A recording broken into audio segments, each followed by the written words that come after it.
Pinaigting ng PNP Highway Patrol Group ang kanilang nighttime patrols bilang suporta sa Safer Cities Initiative ng Department of the Interior and Local Government na naglalayong mapabuti ang road safety at police visibility sa mga pangunahing lansangan. Sinimulan ang mas pinaigting na operasyon noong ika-13 ng Abril sa Rojas Boulevard, kung saan maigpit na ipinatutupad ang Republic Act 4136 o Land Transportation and Traffic Code. Sa isang operasyon, personal ng sinita ng HPG Director ang isang pampasaherong jeepney na bumibiyahe ng walang ilaw, isang paglabag na maaaring magdulot ng aksidente.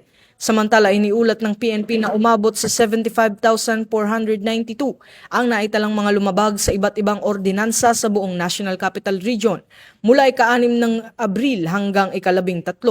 Sa bilang na ito, 7,235 ang naitala noong ika-13 ng Abril lamang.